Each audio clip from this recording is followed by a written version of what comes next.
So I finally got around to doing this Q&A video. Apologies for it being so long. I have my questions on the screen here, so I'll get straight away into it. The first question was, when did you start writing? I started writing when I was about 4 years old, and I have loads of stories which are phonetically written. One of them I particularly remember being about a pig running away from a farm and befriending a bear, and then the farmer comes after it and then they all become friends. I was a genius. The second question was, how did I choose my team of people, the crew and whatnot? I went to Nicole saying that I had the script for a feature film and that I'd love for her to direct it, and she said yes, and we sort of gradually got together the people that we knew. Like, we've got Josh Middlebrook on camera and Nate, because just we know that they're talented, and I've worked before with Josh particularly a lot. And of course we've got Anna on sound because she's just the sound god. So we've just basically used all of the talent that we have around us, and we've had people sending us messages showcasing their talents, and we want to get involved as many sort of independent filmmakers as possible to give everybody an opportunity and to help people. And there's so many talented people out there that we just don't notice. Like, you walk past the guy that's picking up bananas in Tesco and he might be incredible at focus pulling. Moving on. Someone asked, how do I start a script, and preferably with an idea. With this script in particular, originally it started as a short film idea, and then as I sort of came up with more characters and more sort of storylines and concepts that I wanted to put into it, it gradually became a 100-minute feature film.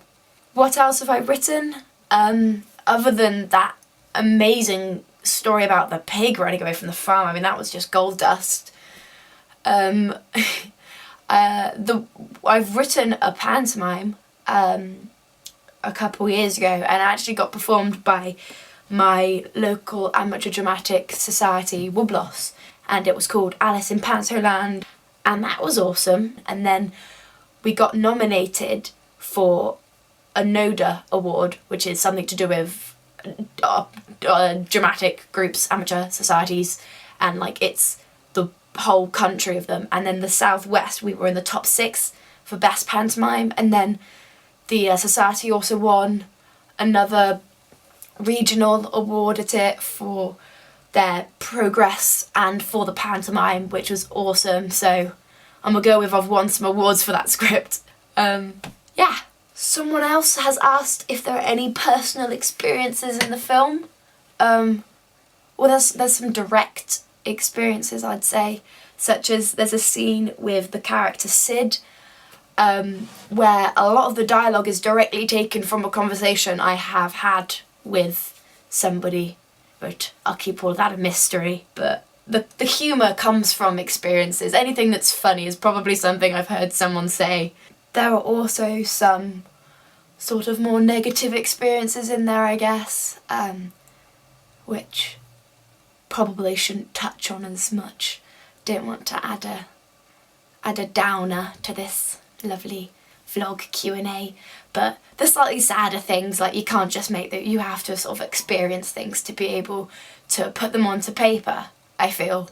Otherwise it's not genuine. Like, if you write about being a transsexual male in today's society, I feel I wouldn't be able to, without crazy research and close people having experienced it, I wouldn't be able to project that kind of emotion. So yeah, moving on.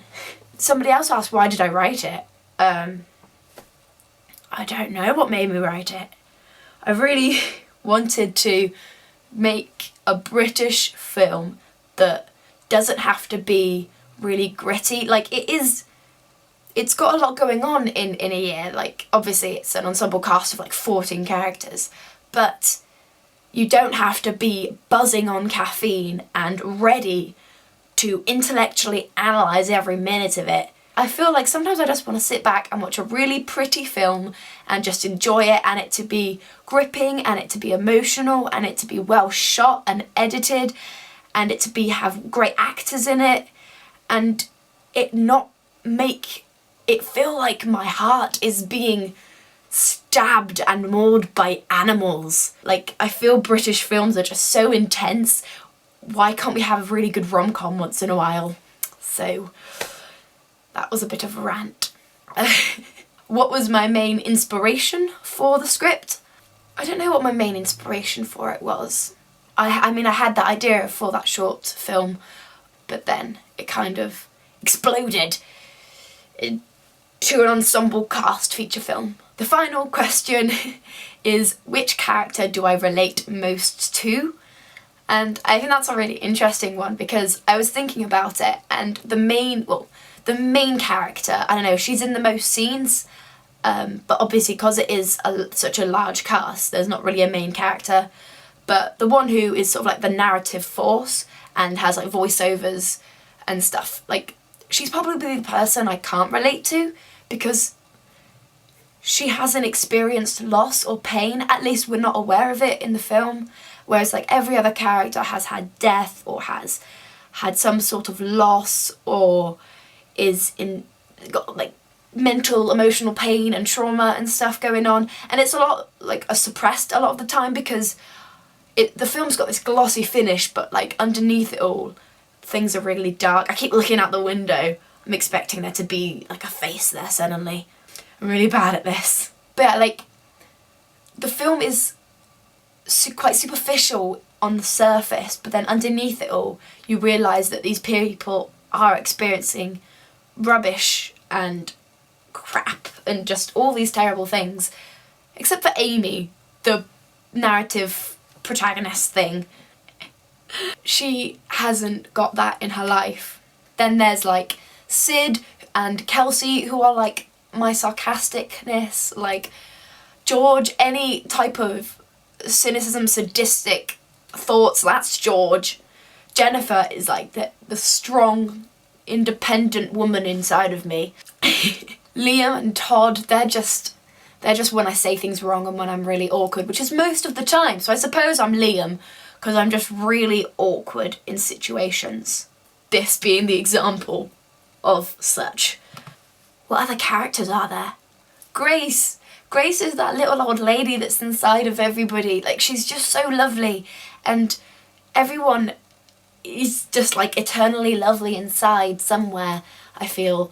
And that's Grace. Grace has been through so much, and she only touches on it slightly in the film, and then we just move on straight past it. But she's been through loss, and she is the loveliest old lady ever. So I hope that was good enough. Yeah, and I look forward to all of you guys getting to see the film if you come to the premiere, or if you, like, there's loads of perks. You can buy the script, you can read this confuddlement of my mind, you can get a hoodie, or like have it signed by people, because we've got like Ewan McIntosh, Harry Eden, Samantha White, all these awesome people from Worcester as well, and Hereford. I walked into the cast read through and I was a bit late because I went to pick up Ewan from the train station, and being on crutches makes me tremendously slow anyway, and like everyone was already there, and they was just walked into this room of just people. It was just like terrifying. But yeah, I'll leave you on the delightful message that this film is being made. This film is gonna be awesome, and this film is gonna be the start of so many brilliant careers. Just you watch